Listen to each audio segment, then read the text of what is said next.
Call the meeting of the Police Commission to order. Full board is present. Chief? Good afternoon, Mayor and Commissioners. In addition to our regular business this afternoon, we also have two potential interviews for potential employment opportunities as police officers. I did email just a quick summary of a little bit about the candidates, and the backgrounds are over here with Commissioner Sullivan. Going through the agenda this evening, communications, one I would like to bring to your attention is the article that was in today's Mid-Hudson News in regards to the conviction or guilty plea of Kimberly Bennett from Bedford Avenue. She was the grandmother that we charged on February 22nd, 2020 with injuring her grandchild. Originally, she called it in as her grandchild was just injured, may have bumped her head on something, but as the officers and detectives investigated, they realized there was a lot more to it. The injuries that the child sustained were not consistent with the story that Kimberly was telling us. The detectives did an amazing job over months of working with the DA's office and many medical professionals to articulate that that type of an injury was not indicative of what the defendant was saying. Yesterday in court, she pled guilty to felony assault, and she will be sentenced later this year. But I just want to point it out that a lot of work went into that case. Detectives did a great job. That investigation was led by Detective Slanovic. So I just want to give him some kudos for all of the hard work that he did to bring that young child to, or the woman to justice for the injuries she did to that young child. I have no other communications unless anyone from the commission has anything. Any questions? Nope, go ahead, Chief. The September Police Commission minutes were forwarded to the commission for their review. If you would like to discuss them or address any concerns, omissions, errors. If not, if I could have a motion to accept them as written. No? Second? All in favor? Aye. Thank you. September monthly stats. I did also forward this to the commission. Just a quick summary of where we are year to date. Again, these are posted on our website every month as well. In the month of September, we handled 3,005 calls for service, which is a 1% decrease from the previous month of August. Part 1 crimes, which are our most serious crimes, year to date, we're still showing a 27% decrease. And over the previous month of August, there's a 10.5% decrease. In our Part 1 crimes, the biggest portion of that is our property theft crimes, which is kind of driving those numbers right now. Our Part 2 crimes year to date are down 16%, and from the previous month are also down 16.5%. Arrests year to date are down. For the month of September, we had 171 arrests, and that's a 5% decrease from the previous month as well. When we look at our uniform traffic summons, they're up 41% for the year. The month of September, 317 were issued, which was a 1% increase over the previous month. And when we look at use of force incidents for the month of September, there's a total of 9 incidents that resulted in uses of force, which is 5.2% of our total arrests. Still a very small amount of the total encounters we have with the community. Any questions, comments, discussion on the statistics? Any further? No? Earlier this month, I attended a presentation by a representative from the New York State Department of Criminal Justice. Effective October 13th, the Professional Policing Act of 2021 went into effect.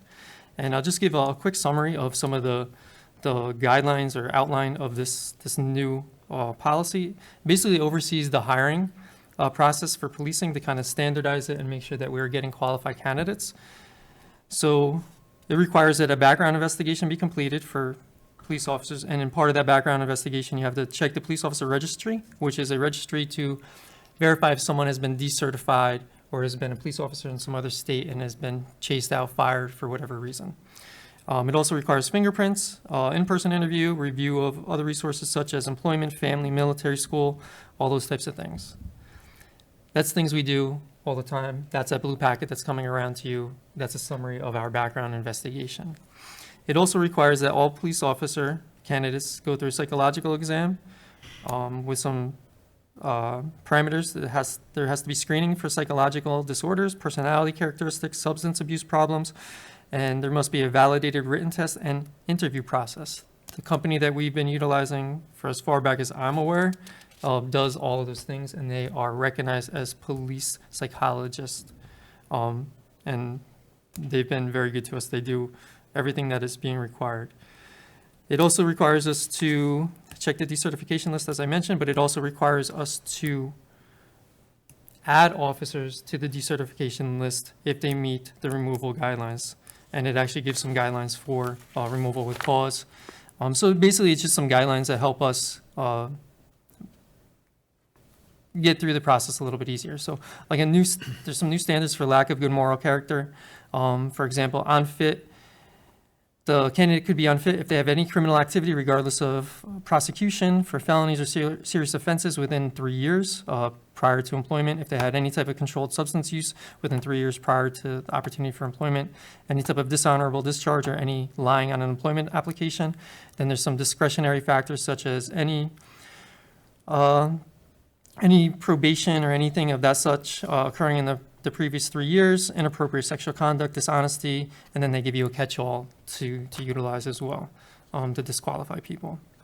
The last aspect of this new standard is by October 16, 2023, all police departments, we have to certify that we are meeting the hiring standards and that we are reporting the requirements to the Attorney General's office that are required as far as misconduct or involving them in any type of use of force, death, to show that we are following those guidelines as well, and that we are actually utilizing and reporting to the police officer registry. And then that requirement every 5 years we would have to recertify. So the initial portions of this, as far as the hiring, went into effect October 13th of this year. The second part of the standards, the AG's office and the registry reporting, that is all has to be in effect by October 16th of 2023. And we are doing all of those things as of this time. So for us, it's nothing more than just making sure we fill out the appropriate paperwork to show that everything is in order. The registry for the police officers, is that already in place? There's two. New York enacted theirs not that long ago. There's, as of this, the training that we had on this, there's 495 persons in that database throughout the state of New York. There's also a national one that was created as well. I don't know how many people are in that. Wow. They're all fairly new. So I'd imagine in the coming years, those numbers are going to grow. Any other questions with that? Moving forward into staffing, currently there are 9 vacancies. We have 62 sworn personnel right now, budgeted for 71. Out of those 9, there's 3 lieutenant vacancies, 3 sergeant vacancies. In addition to those 9 vacancies, I have 2 police officers in the academy, 3 in field training, 1 on long-term 207C, 1 on maternity leave. So I'm missing 15 from patrol right now due to various reasons. Civil service hosted a physical agility test on September 25th. We had 15 candidates show up, 12 passed. They've handed in their background packets, and I have detectives working on them now. The ones that we're working on first are certified police officers, in hopes that we'd be able to find some adequate candidates, such as the 2 tonight, that will meet the standards of our organization. And with any luck, I'll have additional candidates to be interviewed in November and December. And then hopefully in January, I'd have some candidates that would be eligible for the police academy that would commence sometime mid to late February. This past Saturday, the October 16th, actually the previous Saturday, October 16th, Civil Service hosted the lieutenant's exam. How you doing? We had 5 sergeants take that exam hopefully for those upcoming positions. And then since our last meeting, just some reassignments and staffing that I've addressed. I've reassigned Sergeant McCachy from patrol on midnight to our narcotics unit. Sergeant McInerney was recently promoted at the last meeting. He is assigned to our 8 to 4, 4 to 12 rotational patrol position. Sergeant Patron, also recently promoted at the last meeting. He's been assigned to the midnight patrol. Sergeant Cunningham has been reassigned from our days 4 to 12s to midnight patrol. And Sergeant Hargett has been reassigned from midnights back to his TAC assignment. At our last meeting, I briefly discussed the situation with the SRO at Twin Towers. That SRO has now been replaced with Officer Troya temporarily. We are training Officer Reed to become a certified SRO. He should be completed this Friday, and then he would fill in at the middle school until Officer Galley is back from maternity leave sometime in March. Officer Galley, as I said, is on maternity leave. She actually had her baby yesterday morning, 12:01. So she'll be out until March. Some training that the department has participated in since our last meeting is A-RIDE training. Officer Hart and Officer Siandra attended. That's a DWI detection training. Department of Criminal Justice Crime Scene Evidence Specialist, Detective Artola and Detective Bailey attended. Principal Policing Instructor course, that is to have one of our officers trained as a principal policing instructor. That was Officer McHugh. We're currently conducting our quarterly firearms for the whole department. It's also, we are transitioning from our old firearms to our new firearms. That's going on from last week to this week, and Officer Rosen, or Detective Rose and Officer Gass are running that range cycle. Detective Waymer conducted an evidence room instructor training. Officer Patron instructed Alert 1 training, which is our active shooter training. I attended the New York State Intelligence Summit put on each year by the New York State Police. Sergeant Hargett attended field sobriety recertification. Officer Ryer attended National Association of Black Law Enforcement Officers training. Officer McInerney's been continuing to do his role as a drill instructor at the police academy. And Sergeant McCacci has attended narcotics undercover operations. Any questions with training? A new program that we're still looking to implement and hopeful that we'll be able to finance this is the Lexapol, which is the policy procedure platform. It really professionalizes the policy procedures. It takes what we have, has it reviewed by a team of attorneys, and then those attorneys continue to work with us to make sure that we are constantly meeting and carrying out the changes in all the laws and procedures. Since our last meeting, I've had one employee out due to COVID. The employee's wife ended up becoming positive for COVID, and a few days later, he ended up testing positive as well. So he's been out, mild to no symptoms, but again, he's quarantined by the Department of Health.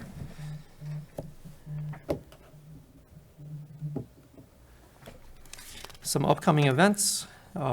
This weekend being Halloween, we have implemented the Citywide Curfew, which requires from October 29th through November 1st, from the hours of 9 p.m. to 6 a.m. No one under the age of 18 could be out on the streets without purpose, without a parent going to or from an errand, job, school, so on and so forth. It just helps us maintain any of that nuisance that comes along with this holiday weekend. Another event that is coming up on Saturday, November 6th, is we have partnered with the Parks and Rec organization here in Middletown to conduct a women's self-defense class, and Officer Beebe is going to be our representative in that class to help with the instruction. I've met the last couple of days with the school, with Superintendent Creedon, in regards to some ongoing activity we're having with some of the youth in the community. We just actually dealt with some just before I came over here again today. There's been two fractions of youth that can't get along, and it's on the street and in school almost on a regular basis now. So we had a situation this afternoon where we had one Monday where the youth ended up jumping on the officers, trying to pull the officers off the other kids as they were taking them into custody. Today, one of the officers got kicked in the head by one of the youth as they were trying to separate these fights. And they're continuing and growing and stuff. So in conjunction with the school, we're trying to do some type of intervention. So we've chosen Monday, November 15th. We're going to do what we call a call-in. We did this in April of 2019, where we identified a group of kids that we were having issues with. We contacted their parents, brought them right here to this room, and had a candid conversation about what their youth were involved in, and had private conversations to tell them specifics about each one of their children. It seemed to be very successful. We're looking to go on that same platform. We'll bring in some of our community leaders to assist us in getting the attention of the parents and the youth, and hopefully deterring some of this inappropriate behavior behavior and bringing some responsibility to the inappropriate behavior. In the last meeting, I had mentioned the $90,000 grant that Middletown was awarded, but it's a partnership grant between Middletown Police, My Brother's Keeper, the YMCA, and It Matters 24/7. We have moved a little bit further with that grant process, had the contract signed, spoke with the organizers. On our end, we have $20,000 to spend by March 31st. We have put together, we are going to run a youth leadership academy. We're originally planning on starting a civilian police academy this fall into the winter, but with this money opportunity and the fact that it is focused specifically on the youth, we want to transition our efforts to focus on them. So we plan on running a 12-week youth initiative academy where we would partner them, give them debatable topics to discuss, a project, and hopefully at the end have some type of a reward, like a trip to maybe the law enforcement memorial or something to show them, to give them a reward for all the hard work that they put in. So we would do an application process. Our goal is between the age of 14 and 19 is our targeted goal of youth, and we hope to have 15 to 20 participants. So our goal is to start the first week after the new year, and that carries us right through the end of March. So once we get that agenda up and squared away, I'll make sure that the commission has a copy of that, and I would welcome the commission to come and visit during that time to see how it goes and to participate. The department, once again this year, is participating in No Shave November. As we've done in years past, in order to participate, we set a minimum donation amount. So for any participant to participate, they have to donate at least $100 for the month of November. If they would like to double that donation into the month of December, they could go all the way through the end of the year. This year, all money that will be raised is going to go to a local family to assist them in building a wheelchair accessible house for their daughter, Sky Mendoza, who was paralyzed from the neck down as a result of injuries sustained in an auto accident. Their family also was the recipients of a donated parcel of land from the city of Middletown to help build this home. The family has a GoFundMe page set up right now, and their goal is $130,000, so hopefully we'll be able to give them a nice donation towards that. Any other questions with any of the activities that we're looking to participate in? Case review, the only one, I mean, obviously we deal with a lot of cases throughout the month. The one that really jumped out is we had a robbery on October 20th, 8:46 p.m. on Sprout Street. This again was youth, but this is a robbery first, which is, or we charge it as a robbery first. What happens with it in the courts is to be determined. However, this was two youth suspects. One is 16, one is 17. They were armed with a weapon and robbed somebody else. The officer did a great job, followed up with whatever they could as far as tips and knowledge from the victims, and they were able to locate these two individuals and charge them appropriately. So again, good work. It just worked out that we had cooperating victims, and the officers were very progressive in trying to locate the suspects, which they did. That was on a break.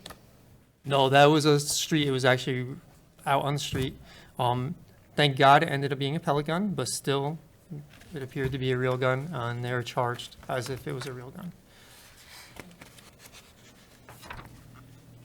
Internal investigations and personnel complaints, we do still have several, and I do apologize that we're not getting them to you as quick as we would like to. As I mentioned, we are down some staff, including my administrative staff, so we are just juggling everything we can to keep everything going as much as we can. So I'll get them to you as soon as they're done. Moving forward, I have some internal investigations that were forwarded to the commission. Would the commission like to discuss them individually or as a whole? Or do you want to table them? There's 10 of them that have been forwarded to you that have not been approved. And this is going back a couple meetings as well. We haven't really addressed them in a few meetings. I do have them all here if we would like to discuss them. If you have any questions or concerns, I could read them off. Fine. That's fine. So the ones that have been forwarded to the commission for review is a use of force injury from October of 2020. After the investigation, I had deemed it, based on the information that was provided to me, that the use of force was justified. November 12th of 20, another use of force injury sustained by a defendant. Again, once reviewing the documents associated with that, I determined that the use of force was justified. What's up, bud? However, I did issue a violation or a warning, a counseling warning to the officers for the way they interacted with the individuals that we were able to see and discover through that investigation. February 11, 2021 was an investigation into a report of injury to an officer. He injured himself during training. Didn't appear to be any fault of his own, just unfortunate situation. March 3rd, 2021, it's a motor vehicle accident. Also, while reviewing the cause and investigation into the motor vehicle accident, discovered that there's violations of policy pertaining to the use of the body-worn cameras. The two officers that were identified there were both counseled. That was the beginning of the body-worn camera program, so we expected some little challenges, little hiccups here and there. Since then, these two officers specifically have been doing a good job with the body-worn cameras. March 16th, 2021, investigation into property damage MVA. The officer was counseled due to his driving performance that day. March 26, 2021, was a personnel complaint made against one of the officers by one of our citizens. After supervisor's investigations, all the documents, all the follow-up, once it got to me, I reviewed it, and I do not believe that that investigation was sustained. That was also captured on body-worn camera, which was very instrumental in making that decision. April 14th, 2021 was a personnel complaint made by a member from out of town against an officer for the way this person perceived the officer to act off-duty. After looking into this allegation, investigating it, following up with the complaint and the officer, there appears to be that there is a personal conflict going on, and we found no violations of policy, therefore found that as unfounded.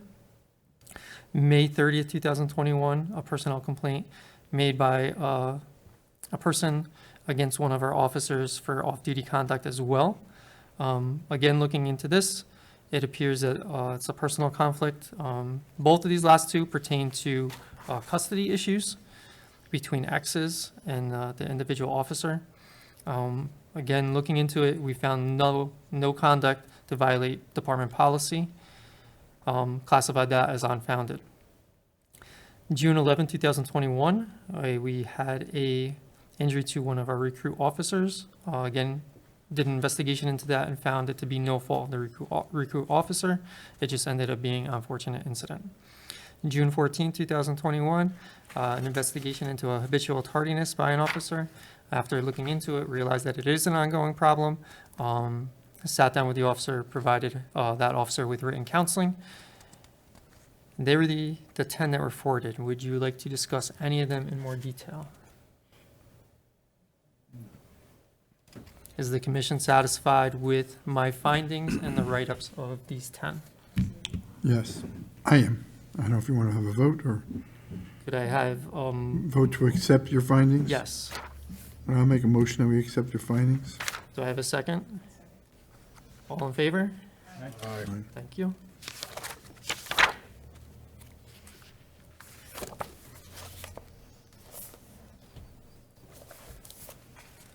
Moving forward into some updated and/or new policies that were forwarded to the commission for review. Again, some of these go back a couple months. There's only one that was most recent. Going back, our OGO 039-21 is an update to our e-justice policy. I have them with me as well, if anybody would like to discuss them in detail. There are minor changes to that. Additionally, OGO 005-21, that is our police vehicle policy. Again, minor changes to that one. And AGO 028-21 is our uniform equipment and appearance, and that is the tattoo and body art policy that the commission voted on at the last meeting. I do have them if the commission would like to discuss any of them in detail or for explanation or further discussion. Okay. Could I have a motion to accept them? So moved. A second? All in favor? Yes. Thank you.